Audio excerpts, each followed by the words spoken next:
Bonsoir à tous et à toutes. Seconde vidéo sur la thématique vivre. Et donc là, je les sous-intituler les blocages qu'il faut surmonter. Et donc avant de démarrer, je vous propose d'écouter une chanson de Kelly James qui s'intitule Lettre à la République. Écoutez, je trouve sa prose juste magnifique.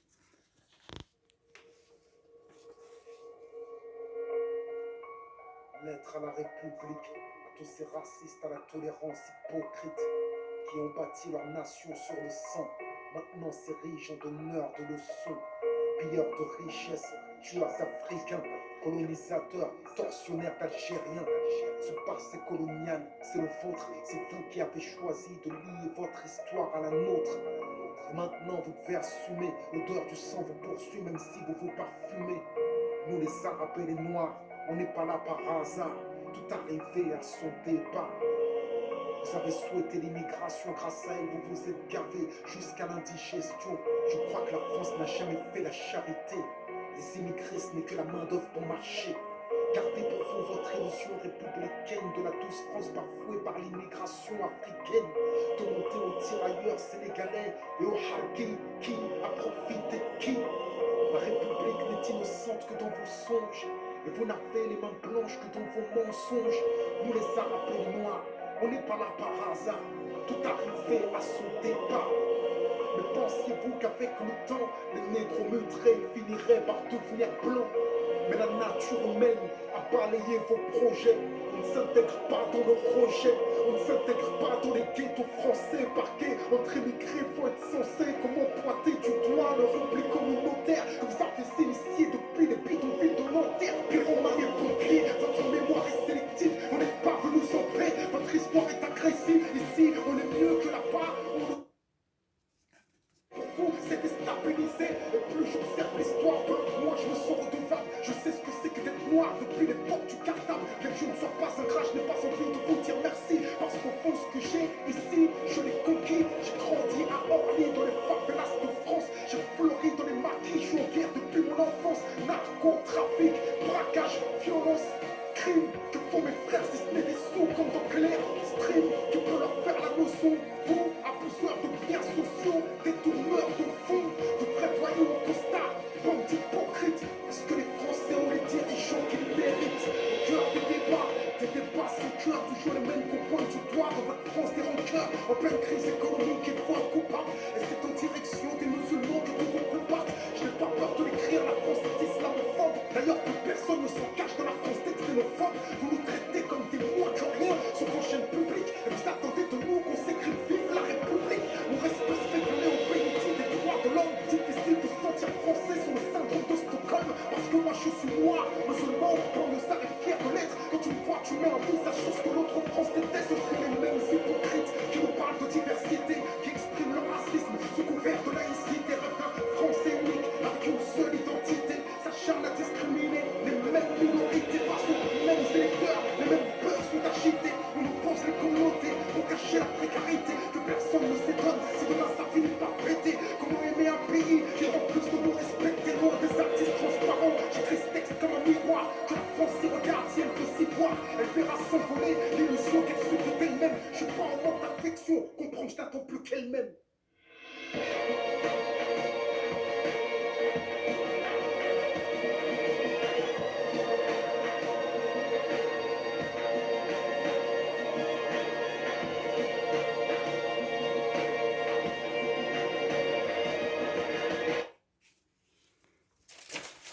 Oh, lettre à la République. Super, super. Il n'y a rien à dire. Il n'y a rien à dire, c'est juste au top. Et je pense que dans les paroles et dans tout ce qu'il exprime, je pense que ça doit parler à bon nombre de nos jeunes des banlieues, des cités, et même au-delà des cités. Je pense que ça doit parler à toute une génération. Bon, je ne suis plus moi de cette génération. J'approche bientôt 38 ans. Mais je trouve que cette prose est juste merveilleuse. Il aborde plusieurs sujets dans sa chanson, il aborde la question du racisme, la question de la place que la société française accorde à sa jeunesse. Euh, et il termine même par dire qu'il attend qu'une chose, qu'elle m'aime. C'est, il n'a pas besoin de reconnaissance, mais il a besoin, en tout cas, de se sentir aimé, de se sentir accepté par cette France. Donc voilà, je vous conseille vivement d'écouter, réécouter les paroles de cette chanson. Donc là, en l'occurrence, vivre les blocages qu'il faut surmonter. Et les blocages, il en parle, il indique pas mal de blocages, à vrai dire, qu'il faille surmonter. Et donc il y a les blocages, on peut distinguer les blocages que nous opposons, et il y a les blocages que on nous oppose, que la société nous oppose, mais que aussi des individus aussi peuvent aussi nous opposer. Et la question, c'est toujours quelle est la réaction à avoir euh, face à ce type de blocage. Et comment on pourrait définir en fait ce blocage? On pourrait le définir comme des actions visant à, interrompre ou à empêcher un individu de pouvoir s'épanouir, se développer, de pouvoir, voilà, euh, éventuellement, c'est plus l'épanouissance, que ça soit sur le plan professionnel, sur le plan personnel. Je pense que c'est, en tout cas, dans le sujet que j'aborde aujourd'hui, hein, parce que le blocage, il peut en avoir dans différents domaines, mais sur la question de l'humain et sur la question de la place de la jeunesse dans la société, au-delà de la jeunesse même.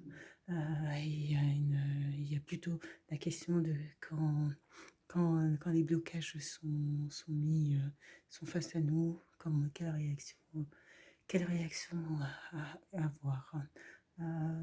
Donc, bon, je disais, il y a deux types de blocages. Il y a le blocage que l'on se met, il y a les blocages que l'on nous oppose. Et bon, dans les blocages que l'on se met, et aussi par rapport à la semaine dernière, ce que j'évoquais quand je parlais des effets que peuvent avoir les paroles sur un individu, c'est-à-dire que, le, que les paroles prononcées peuvent simplement avoir pour objectif de provoquer chez l'autre, la tierce personne, une réaction et finalement du racisme. Finalement, celui qui a été attaqué ou celle qui a été attaquée de propos racistes va au fur et à mesure construire aussi des idéologies racistes parce que justement cet individu aura été confronté à des situations et l'objectif, la semaine dernière, c'était de permettre de comprendre que l'objectif de ces personnes, c'est justement, ce ne sont pas des individus racistes, c'est quelle est la répercussion de ces paroles, quelle va avoir la répercussion de ces paroles sur toi. Et comprendre que la répercussion de ces paroles va créer chez toi un blocage qui va faire que tu vas arrêter peut-être sur le plan professionnel, arrêter d'avancer sur le plan personnel. Aussi, tu vas émettre des blocages en te disant que tiens, ça c'est pas pour toi, euh, parce que tu auras construit cette idée que la société, que tu vis dans une société raciste et une société qui ne veut pas de toi. Et donc, comme tu vas te construire autour de cette idée-là qui est totalement fausse, eh ben, tu vas toi-même t'opposer des blocages. Mais c'était l'objectif de l'individu que tu avais en face de toi. Et ça, il faut pouvoir le percevoir directement et que les répercussions, comprendre que les répercussions d'une parole, l'attitude d'un individu ne concerne que cet individu-là et elle n'est pas globalisée sur, une attitude globale au collectif. Et donc, c'était ce que j'avais abordé la semaine dernière sur la répercussion des paroles et qui vont créer des blocages. Donc, il y a les blocages que l'on se met, c'est que ce qui va se passer, c'est que éventuellement, je l'ai dit, mais bon, c'est que la tierce personne ne n'osera plus éventuellement postuler sur des offres d'emploi, pensant que ce sont des personnes racistes qui sont sur ce type d'emploi. Et voilà. Et on peut voir aussi ça sur des publics, des jeunes de cité qui ont des bacs plus 5, qui ont des niveaux très élevés, qui ont fait poursuivi des études et qui finalement, qui normalement étaient préparés pour une carrière prometteuse dans divers domaines et qui vont être confrontés à la sortie de leurs études à des situations de difficulté de pouvoir entrer dans la vie active. Ça va créer des blocages et des personnes surdiplômées qui vont se retrouver à renoncer en fait au parcours qu'ils avaient prévu par une forme de découragement et préférer même éventuellement prendre un métier pas au niveau dont ils sont capables et en mesure de pouvoir occuper. Et, euh, et parce qu'ils auront été confrontés à de multiples blocages. Et ça, euh, c'est, il est possible de rentrer, pour une personne qui a un bac plus 5, de rentrer dans une entreprise à un bac plus 2 ou 3 et d'évoluer très rapidement parce qu'il va avoir au sein de l'entreprise des personnes qui vont regarder aux compétences et aux qualités de l'individu et qui ne regarderont pas de quelle origine est le salarié, de quelle cité vient-il. Ils regarderont seulement aux compétences et au travail qui est réalisé. Donc ça doit pas être un frein. Ça doit pas être un frein parce qu'il peut y avoir de belles opportunités derrière des offres qui paraissent peu intéressantes. Ils peuvent aussi avoir de très belles opportunités, notamment pour des étudiants qui rentrent dans la vie active. Donc il y a le blocage lié au professionnel, il y a le blocage lié aussi à la situation personnelle, le blocage que bien souvent les jeunes de cité sont confrontés, notamment lorsque pour des jeunes hommes, ils sont amenés à fréquenter des femmes ou des jeunes filles de milieux un milieu qui n'est pas le milieu des cités. Ça peut produire aussi des blocages. Mais déjà le blocage, c'est de se poser la question de savoir est-ce qu'il sera à la hauteur ou pas, et est-ce qu'il y a une même possibilité de pouvoir être accepté dans un milieu qui n'est pas, euh, qui n'est pas le sien. Et là, rentrent en, rentrent en jeu pas mal d'éléments, dont également le parcours et les éléments, les éléments d'ordre raciste voilà, qu'il aura pu subir et qui vont influencer finalement son attitude et son comportement, puisqu'il va finalement intégrer une relation en se disant que ce n'est pas son milieu, et quelque part que ça ne peut pas fonctionner. Il y a également les blocages que l'on nous oppose. Les blocages que l'on nous oppose. Et en l'occurrence, pour le coup, moi je suis en plein dedans. Ça fait longtemps que j'ai passé mes 18 ans, j'en suis quasiment 38 dans quelques jours.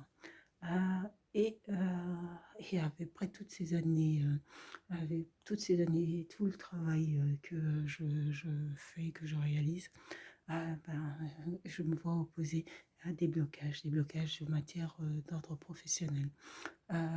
J'ai créé ma micro-entreprise, hein. Je travaille toute seule, sauf, là où pendant 3 mois, pendant quelques jours, j'ai eu une stagiaire présente qui était là pour son stage, qui était sur son stage d'assistante de service social, mais globalement, je travaille toute seule. Donc, j'ai créé une micro-entreprise donc, où dans le fil conducteur de la carrière que j'ai eue, puisque je suis assistante de service social et que je propose des prestations d'ordre social.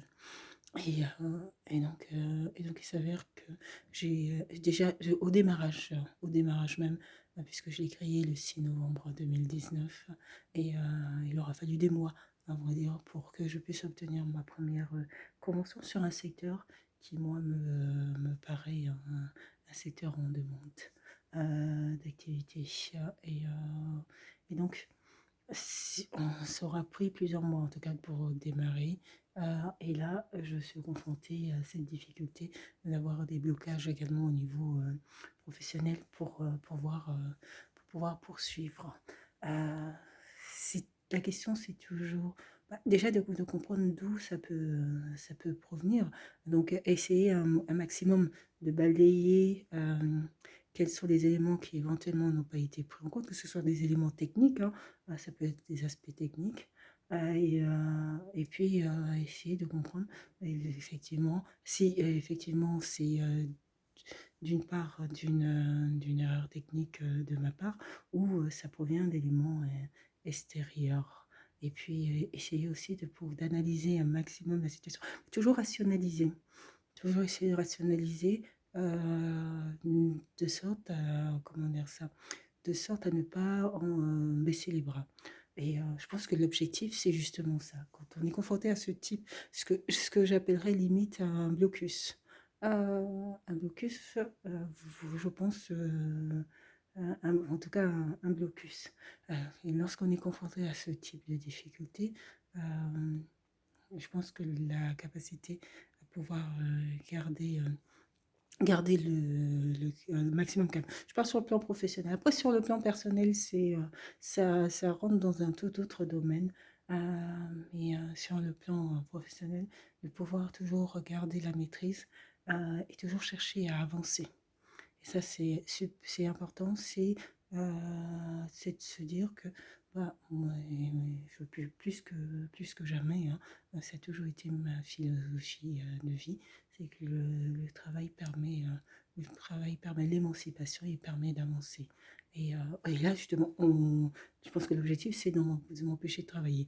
Mais je reste dans cette ligne directrice toujours en gardant foi et en me disant que le travail finira toujours par payer et que à un moment donné, de toute manière, ça va se dénouer. Et ça me permettra de comprendre quel était voilà, l'origine et le motif de ce que je considère être un blocus.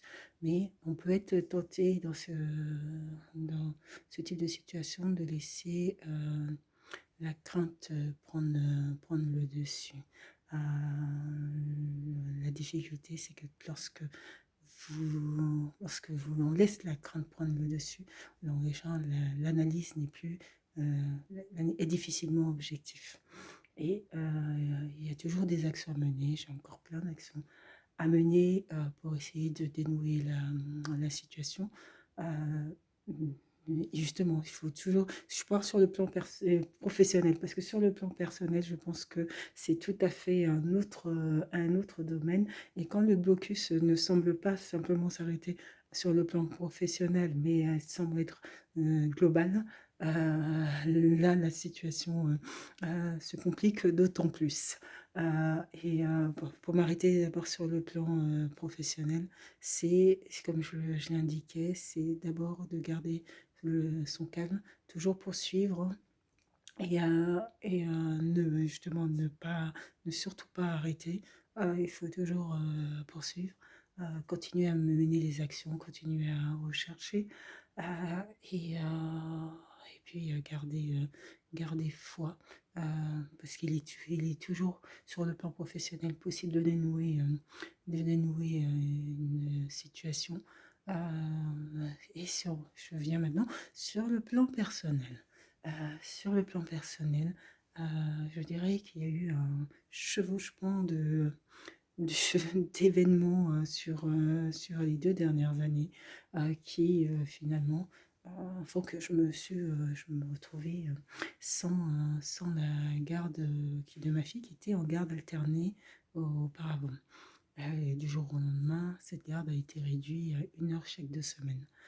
Et, euh, et donc, il a fallu déjà dans un premier temps accuser, je dirais,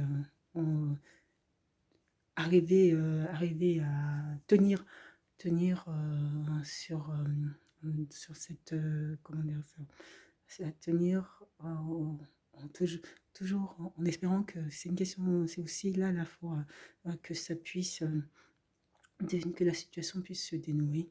Donc il fallait avancer, il fallait continuer à avancer, et quand tout arrive en même temps, ben, il faut arriver toujours à rationaliser et essayer un maximum de garder son calme, même si ce n'est pas évident du tout de garder son calme. Et surtout quand ça touche au personnel, c'est encore plus difficile. Et donc, j'ai passé des mois. Première période de confinement, je n'ai pas vu du tout ma fille. La seconde période de confinement, il n'était pas question que je ne voyais pas ma fille, je veux dire. Donc, je dirais que j'attends que la justice se prononce, hein, avance et que la justice dénoue la situation. C'est un peu là où on peut être aussi confronté à nos... c'est que là, je suis confrontée au fait il y a un système judiciaire qui est en route et que ce système judiciaire, je dois attendre qu'il avance, hein, et qu'on puisse avancer, que je puisse avoir une décision parce qu'il y a des procédures et qu'il me faut ces décisions pour décider de l'étape suivante ou voilà ou qu'on puisse sortir de ces procédures judiciaires. Donc ça aussi, ça a été un gros blocage, et une grosse difficulté cumulée avec les difficultés liées à l'ordre professionnel, cumulée avec les difficultés d'ordre personnel, mais sur d'autres plans. Voilà, c'est comment réagit-on quand tout semble bloqué. Euh, on réagit tous différemment face à une situation complexe. Euh, il y a, il y a des personnes, mais ça c'est aussi notre parcours de vie qui finalement va dessiner notre capacité à pouvoir avancer. Euh, Et, et c'est pour ça que c'est vraiment propre à chaque individu parce que et puis au-delà de notre parcours de vie, il y a aussi je dirais cette rencontre avec la foi qui va aussi faire la grande différence qui va aussi permettre d'avancer et de poursuivre et de poursuivre. Dans la thématique que j'avais abordée sur l'Afrique, je parlais du parcours de ces Africains, incroyable parcours de ces Africains qui ont le souhait de vivre mieux et de changement pour des motifs divers hein, qui peuvent être aussi en raison de risques encourus dans leur pays et qui vont prendre énormément de risques qui vont prendre beaucoup de risques pour pouvoir se sortir de là. C'est en Afrique, ils ont un mode de vie qui fait que entre guillemets, pour beaucoup, ils se disent ils n'ont rien à perdre sur ce type de voyage. Et puis, il y en a aujourd'hui qui, par contre, à un moment donné, lorsqu'ils arrivent notamment dans des pays où ils sont plutôt en danger, que peut être la Libye, qui ont plutôt le souhait de revenir chez eux. Mais chacun réagit différemment face à une situation. Mais je dirais, on peut avoir de tous similaire, où on peut construire, puisque la foi se construit aussi. La foi, elle est née pour certains, mais elle se construit au fur et à mesure. Et nous n'avons pas tous la même foi, parce que nous n'avons pas tous construit cette foi Voilà. Et notre parcours de vie à l'enfance aussi est un marqueur en fait de notre va influer énormément sur notre foi après. Et, et, et la foi, c'est de toujours. Et c'est là où le risque peut être élevé, c'est lorsqu'on parvient à te faire croire qu'il n'y a plus d'humanité chez l'autre. Si tu parviens à croire qu'il n'y a plus d'humanité chez l'autre, là, tu perds tout le fil.